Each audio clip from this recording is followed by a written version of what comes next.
तुमचं अपयश झाकण्यासाठी आमच्यावर आरोप करू नका। तुम्ही जे काय भूमिका आहे तुम्ही स्पष्टपणे मांडा। तुमची भूमिका काय आहे? म्हणजे ओबीसी मधून आरक्षण देण्याची भूमिका आहे। काही लोक बोलतात पाठिंबा देत आहेत, चांगलं आहे, परंतु जेव्हा आम्ही बैठकीला बोलवतो त्यावेळेस मात्र बैठकीला येत नाहीत। म्हणजे एक तुम्ही बाहेर एक बोलायचं, आतमध्ये एक बोलायचं, मराठा समाजाबरोबर वेगळं खेळायचं, ओबीसी बरोबर वेगळं खेळायचं, ह्या दुटप्पीपणा सोडला पाहिजे। आम्ही सरकार म्हणून आमची जबाबदारी आहे। सरकार म्हणून प्रत्येक घटकाला, प्रत्येक समाजाला न्याय देण्याचं काम, त्यांना मुख्य प्रवाहात आणण्याचं काम ही सरकारची जबाबदारी आहे। ती आम्ही पार पाडणार, बिलकुल पार पाडणार। परंतु अशा प्रकारचे दुटप्पीपणाची भूमिका जे लोक घेत आहेत त्यांनी कृपया करून या ठिकाणी आपलं भूमिका जी आहे स्पष्ट केली पाहिजे। मराठा समाजाबद्दल काय, ओबीसी समाजाबद्दल काय। तुम्ही ज्या पद्धतीने विरोधकांवर बोलला, 13% आरक्षण सुप्रीम कोर्टात कशा पद्धतीने ते टिकवू शकले नाहीत हे सांगितलं। मात्र शरद पवारांनी आरक्षणाबद्दल परवा एक असं वक्तव्य केलंय की तामिळनाडूमध्ये आरक्षणाची मर्यादा वाढून 72% नेली आहे। राज्यात सुद्धा ते शक्य आहे, मात्र राज्यातल्या जे मुख्यमंत्री आहेत त्यांनी केंद्राकडे जर प्रयत्न केले तर ते मिळू शकेल घटना बदलल्यानंतर। काय आपलं याच्यावर मत? शरद पवार साहेब खूप सिनियर लीडर आहेत,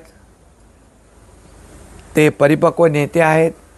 त्यांनी मुख्यमंत्रीपद भोगलेलं आहे, त्यांनी केंद्रामध्ये देखील केंद्रीय मंत्री म्हणून काम केलेलं आहे। मग इतक्या वर्षामध्ये त्यांनी हा विचार का नाही केला, हा माझा सवाल आहे। त्यांनी हा विचार करून तो निर्णय घ्यायला पाहिजे होता।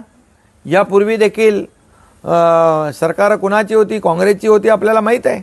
इकडेही होते, तिकडेही होते। मग आम्ही जे देतोय, आम्ही जे दिलेलं आहे त्याच्यावर आरोप करणं, टीका करणं किंवा कुणाचं तरी कोर्टामध्ये चेंडू टाकणं हे मला वाटतं योग्य होणार नाही। कारण त्यांच्याकडे पण देखील इतक्या वर्षाची राजनैतिक अनुभव आहे। आणि म्हणून माझं एवढंच म्हणणं आहे, जे काय करायचं ते या मराठा समाजाच्या किंबहुना इतर कुठल्याही समाजाच्या बाबतीमध्ये सत्ताधारी पक्ष आणि विरोधी पक्ष यांनी मिळून निर्णय घेतला पाहिजे, मिळून निर्णय घेतला पाहिजे, समाजाला न्याय दिला पाहिजे। परंतु इकडे वेगळी भूमिका, तिकडे वेगळी भूमिका असं कृपया कोणी करता कामा नये। देवेंद्रजींच्या बाबतीमध्ये कोणीतरी तुम्ही मराठा आंदोलकांना वेगळ्या पद्धतीने मदत करताय असं? खरं म्हणजे बघा, मी जे करतो ते खुलेआम करतो। मी लपून छपून काय करत नाही, बंद दाराआड काय करत नाही। आणि म्हणून जे मी केलं, जे पाप पूर्वीच्या मुख्यमंत्र्यांनी केलं होतं 2019ला मॅन्डेट असताना देवेंद्रजींच्या बरोबर, या महाराष्ट्राच्या जनतेच्या बरोबर त्यांच्या पाठीत जो खंजीर खुपसला होता आणि मॅन्डेटला डावलून लाताडून सरकार स्थापन केलं होतं मुख्यमंत्री पदाच्या खुर्चीसाठी, ते दुरुस्त करण्याचं काम या एकनाथ शिंदेनी केलंय। आणि म्हणून 2022 मध्ये या महाराष्ट्रातल्या जनतेच्या मनातलं सरकार आम्ही आणलं। आणि म्हणूनच त्यांना हे बोलण्याचा नैतिक अधिकार नाही। देवेंद्रजी आणि आम्ही ताकदीने, मजबूतीने या ठिकाणी या सर्व जे काही प्रसंग येतील त्यांना तोंड देऊ आणि सरकार म्हणून योग्य तो निर्णय घेऊ। हे लपून छपून काम करण्याचं माझं सवय नाही आहे। जे काय करायचं होतं मी अगदी उजेडात करतो। मनोज जरांगेंना अमित शहा भेटायला गेले नाहीत अशी एक टीका होती की याबाबत तिथं त्या दिवशी येऊन सुद्धा तिथं भेट झाली नाही, तुमच्यासोबत चर्चा पण झाली, बैठक झाली। असं हे विरोधक जे आहेत, हे विरोधक अशा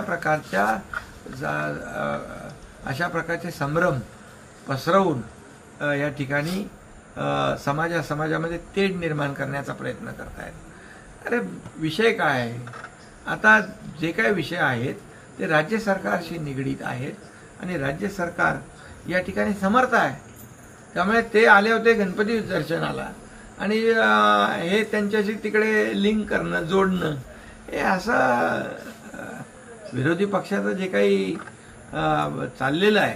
मी म्हणूनच मी मगाशी आपल्याला सांगितलं, जी भूमिका घ्या ती आत एक बाहेर एक अशी नको, जी आहे ती स्पष्ट आणि सडेतोड घ्या. आम्ही जी भूमिका घेतो स्पष्ट भूमिका घेतो.